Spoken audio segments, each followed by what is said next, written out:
Welcome back everyone to part 2 of section 4.1.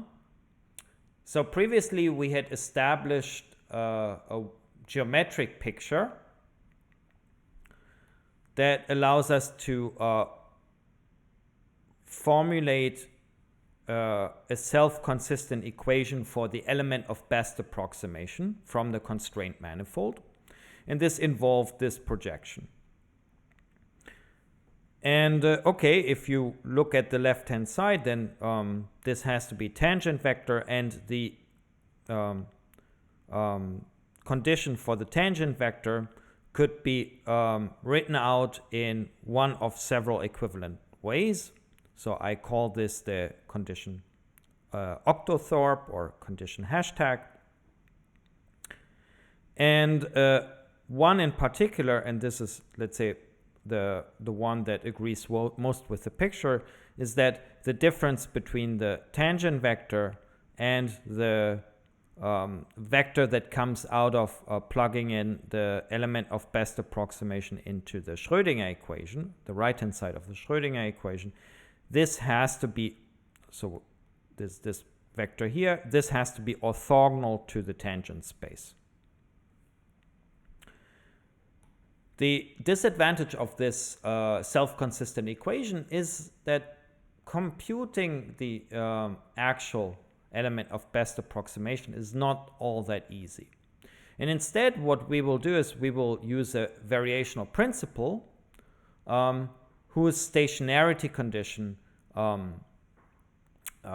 is equivalent to the hashtag condition on the previous page.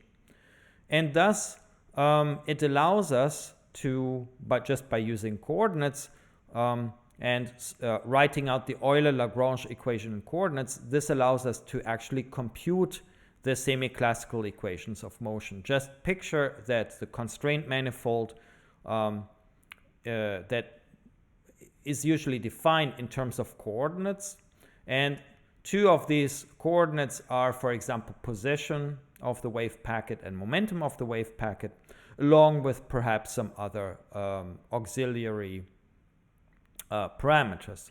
And then the Euler-Lagrange equation naturally have equations for q dot and p dot. So that's the main motivation why this variational approach is so powerful.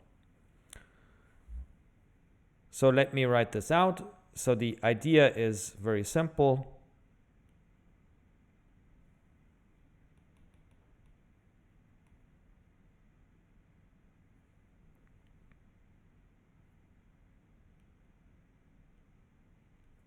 So find a functional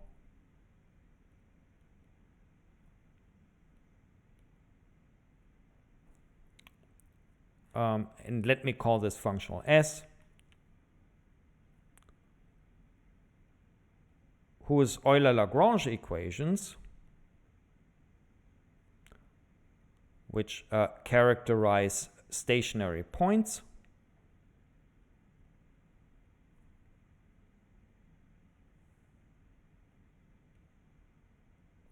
are equivalent to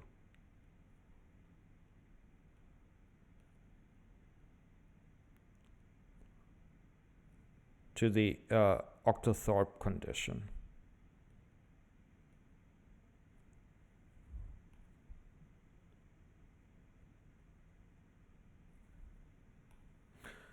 So now the nice thing about this is that there exists a natural candidate. So let me first write out a proposal. I'll be vague initially, and then I will add some more technical detail. So let phi epsilon be a C1 path on M. And then we define the functional in the following way.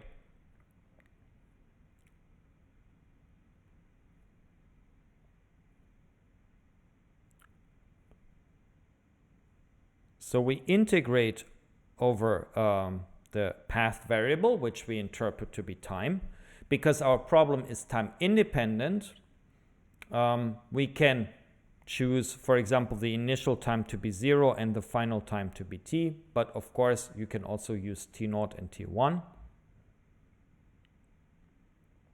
And then you take the scalar product of phi epsilon of s with I epsilon ds minus h epsilon applied to phi epsilon of s. So you already see that the right-hand side agrees with the orthogonality condition. It's just that the vector on the left-hand side here is very different. So another thing that is quite important is that this integrand is actually real valued.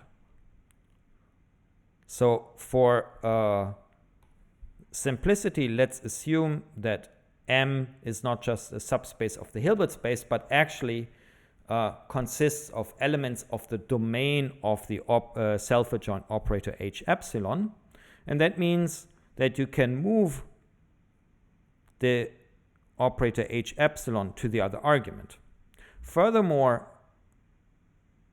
the path phi epsilon of S consists of normalized elements of the Hilbert space. And so you can do partial integration in S, which would give you a sign flip. But the sign flip is compensated for by the imaginary prefactor I epsilon. So if I put this into the first argument, this would give me a second time flip, a second sign flip, which then gives me a plus. So I can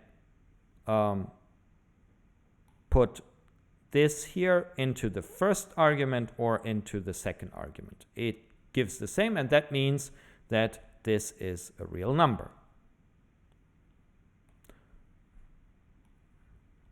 So now let's just try to think about the domain of S.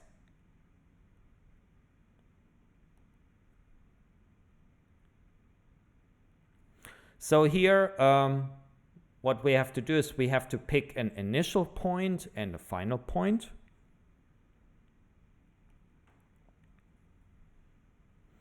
So all paths must start at, let's say, phi naught. And they must end at phi 1 at time t.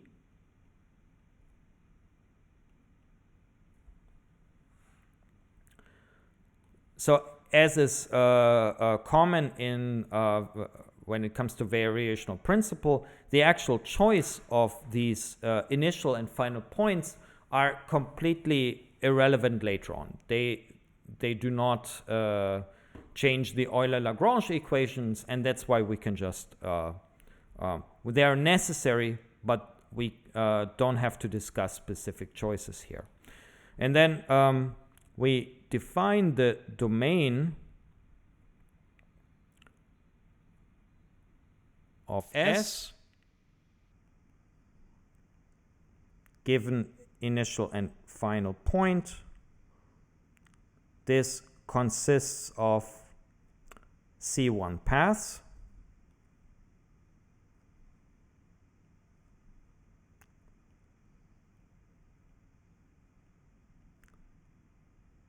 From the time interval to the manifold, so that, well, as I've written up there, the path starts at phi naught and ends at phi 1.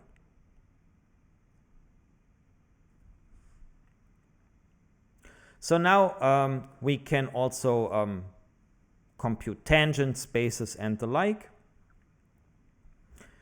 So if we wanted to do this in general, so the tangent spaces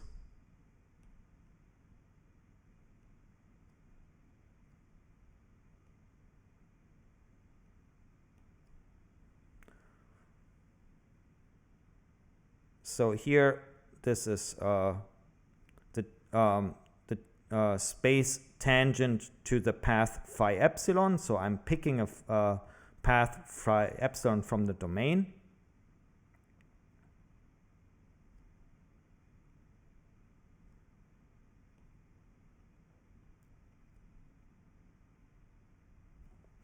And here there's an important simplification. And that is because M is a subset of a vector space, of a Hilbert space. What we can do is we can view the tangent vector fields and identify them with vectors in the Hilbert space itself. So, for example, we can add and subtract vectors. So we can view, or rather identify, this with paths that start at 0 and end at 0.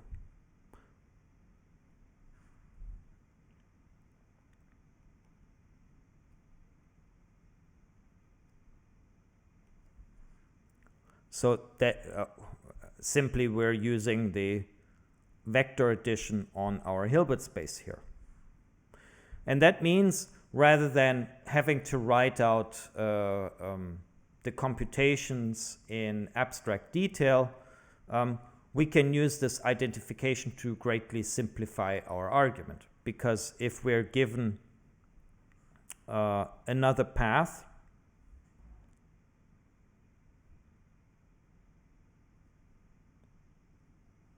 so let me call this gamma epsilon.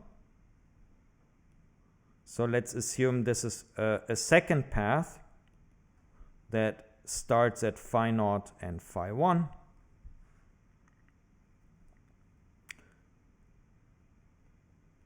Then I can write it as the sum of phi epsilon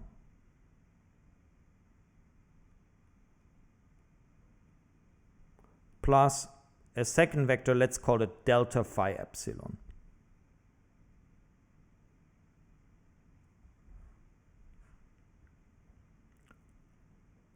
Where, of course, the delta phi epsilon at time 0 and time 1, at time t, has to be 0 because the paths gamma epsilon and phi epsilon start at the same point and they end at the same point.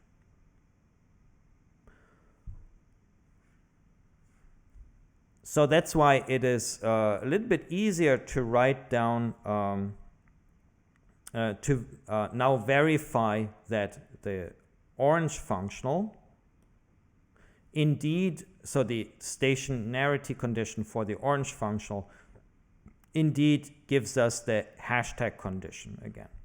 So let's verify that.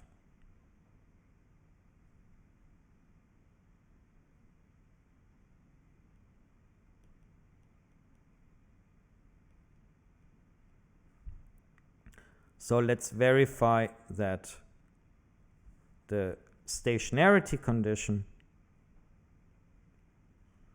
implies the hashtag condition.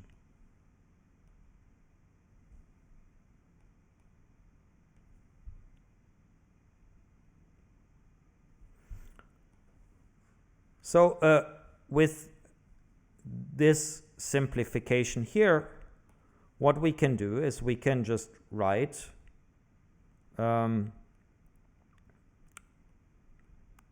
the difference between the stationarity, the difference between the functional evaluated at the path gamma epsilon, which is the sum of phi epsilon and delta phi epsilon, and we subtract from that phi epsilon. And then instead of going through the rigorous definition of derivatives, instead what we will do is we will just look at the first order terms in delta phi epsilon, and we know that we can discard all the others. Simply because in the limit where gamma epsilon goes to phi epsilon, for example, the other terms vanish. All right, so let's do the computation.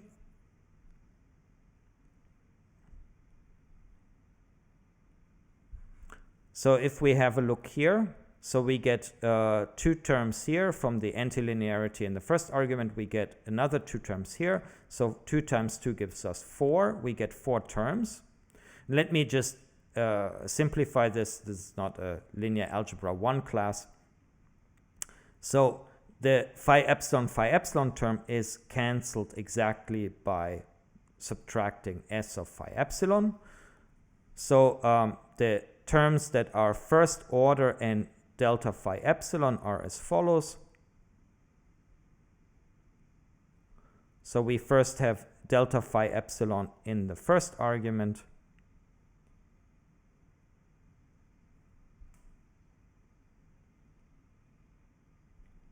And we have phi epsilon in the second. And then we have basically the same term, but with the roles of delta phi epsilon and phi epsilon reversed. So we have phi epsilon in the first argument.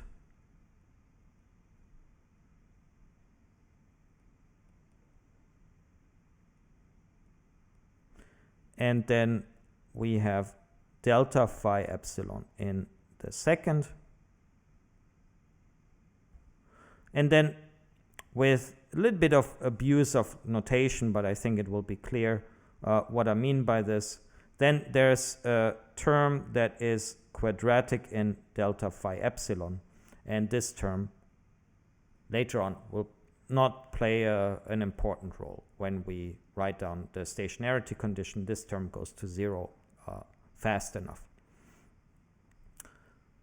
Okay, so one thing that is akin to my discussion here, so this here is real valued, and using the same arguments, what I can do is I can in fact push this to the other side, which shows that the linear combination here is just this term plus its complex conjugate, which gives me twice the real part.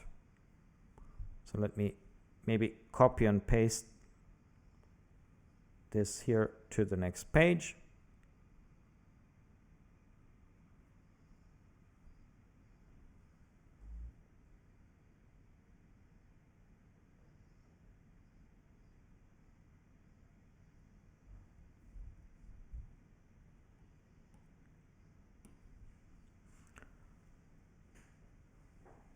So, okay, we can push this here over. So, like I said, this here is real. So I can write it as twice the real part of one of these integrals.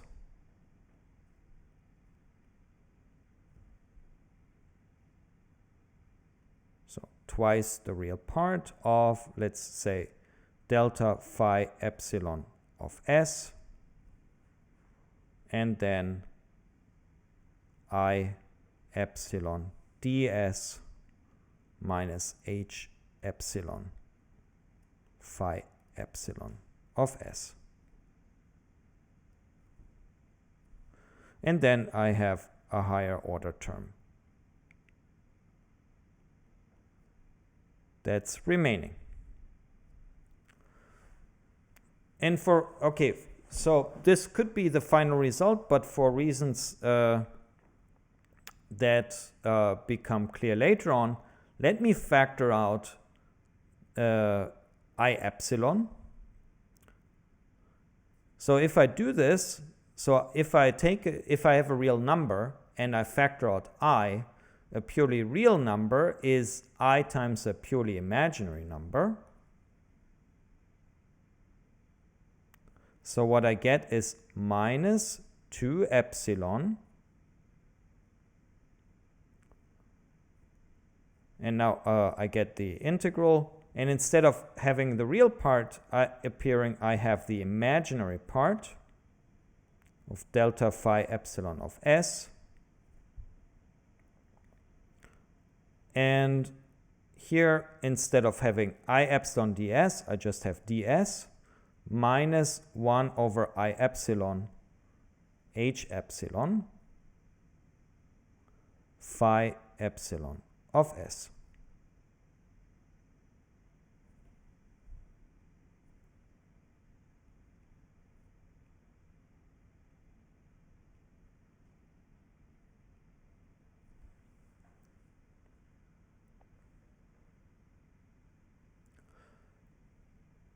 All right, so now we're almost done. To compute the actual derivative. So this here would be the derivative computed at the tangent vector delta phi epsilon. So here we have to be a bit careful because I'm talking now about vectors tangent to the domain, and because of the inherited vector space structure, I can just identify the tangent vectors with C1 paths that start and finish at 0. So these are loops. And that's because the paths here all are constrained so that they start and end in the same point. So the difference has to start and end at 0. So this is equal to, or this will become, after taking the limit, this will become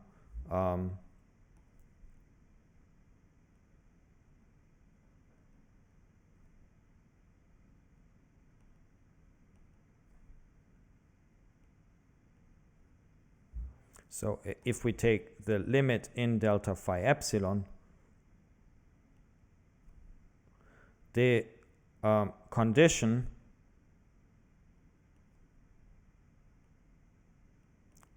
ds phi epsilon equals to 0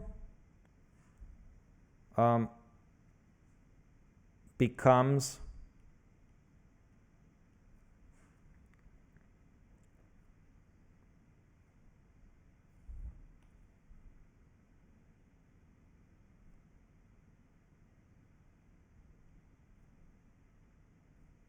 phi epsilon ds, sorry, I have to add an imaginary part. Let me do this at the end.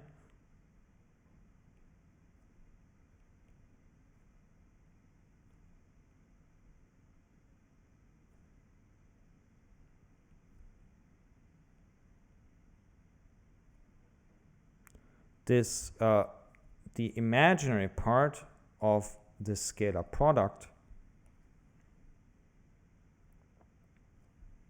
shall be 0 for all times in between 0 and t, and for all vectors phi s that are, let me write this into the, let me move this to the next line.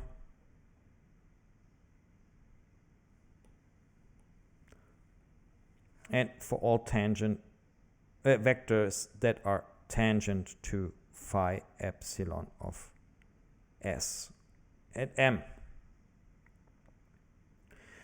And now, because this was one of the assumptions on our constraint manifold, since the tangent spaces are assumed to be complex vector spaces. So now you see that this here comes into play. What I can do is I can add free of charge also an I here. So for example, I could replace phi epsilon of s by I phi epsilon of s. And this is still, for all s, an element in all of the tangent spaces, because these are complex subspaces. But okay, now this condition here, the imaginary part, once I factor out the I, well, that becomes converted into real part again. So that just means that real and imaginary part have to vanish. So instead, I can just leave out the real and imaginary part in the first place and just copy and paste this condition without the imaginary part. So that was also the reason why initially I forgot about it when I first wrote it down.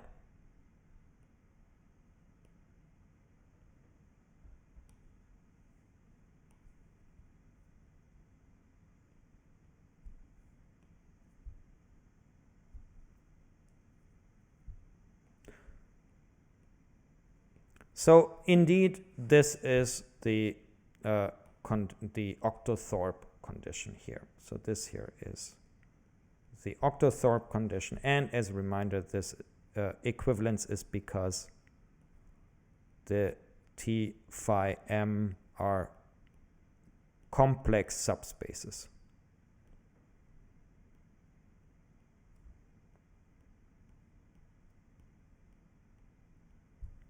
So that's the important trick that you need to keep track of.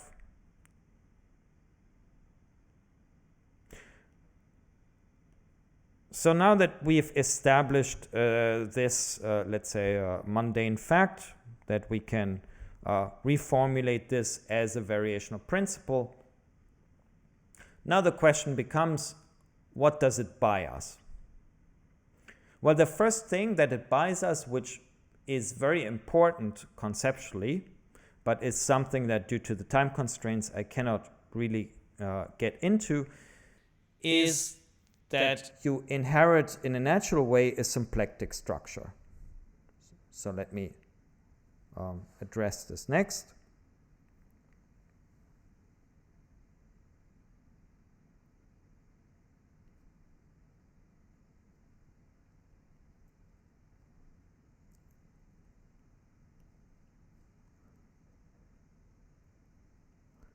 So the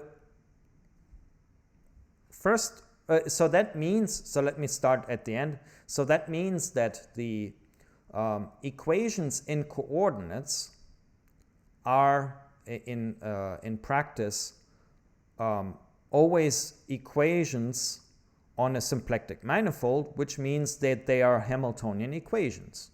And this is very, very nice, right?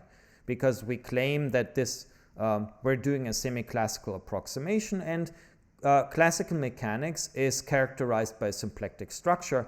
And here we see exactly how this symplectic structure emerges. And the starting point might be a bit unusual or surprising, especially if you're not familiar with it. But the Schrödinger equation, so this is explained in chapter 2.2, 2.5, and 5.3 of Marston and Ratio. So in the Bible of classical mechanics.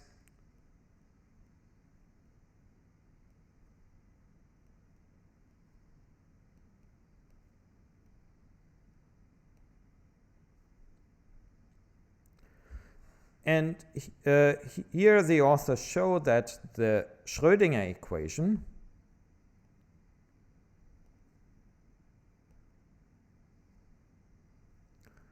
can be reformulated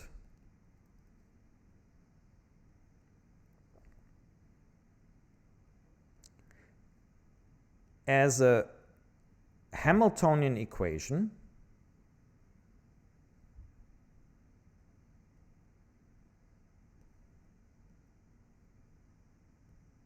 so as a I'm very careful whether or not I should add classical here, but as a Hamiltonian equation,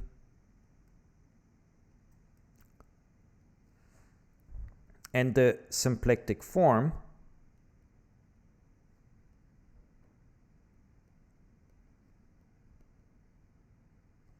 omega is of two vectors of, let's say, phi and psi,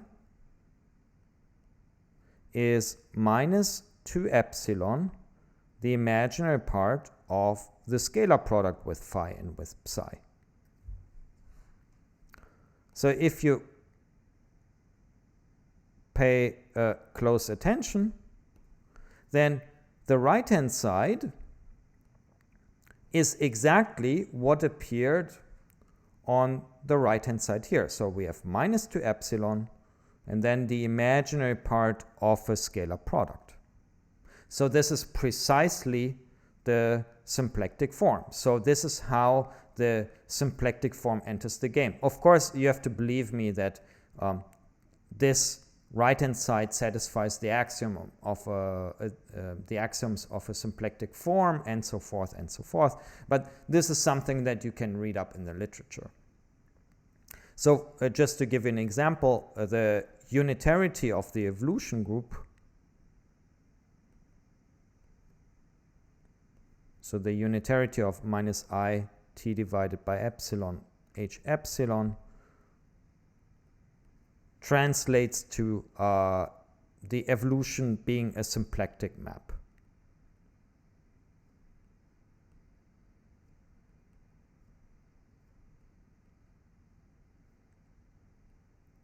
Which means it preserves the symplectic form. But that is quite evident because the unitarity tells us that the evolution preserves the scalar product even before taking the imaginary part. So it certainly preserves a constant times the imaginary part of a scalar product, and that's how you can see that the evolution is symplectic. And now the nice thing is that the you can endow M with it inherits a symplectic structure as well, or rather functions on M. So this is known as symplectic reduction.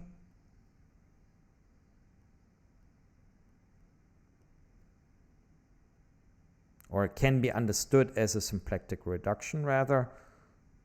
So the symplectic structure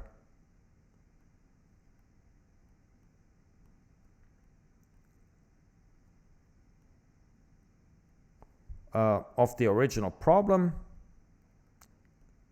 So here we are looking at the Hilbert space in the end. This induces a Poisson structure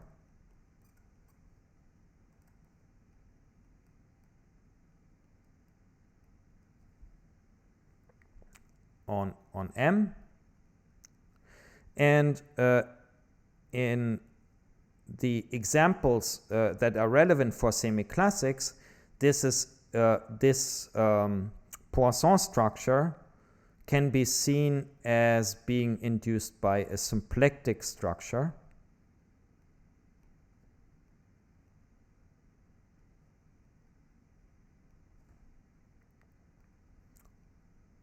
on M.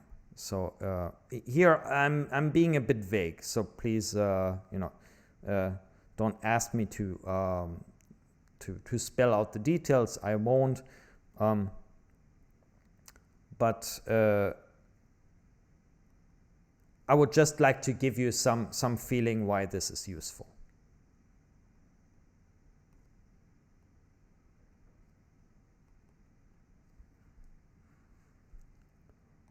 So the nice thing is that this also explains how and why certain extra terms might appear in the symplectic structure. So this is all very, very abstract. So let me finish here. And then in the next part, let's talk about an example, the semiclassics of Gaussian wave packets.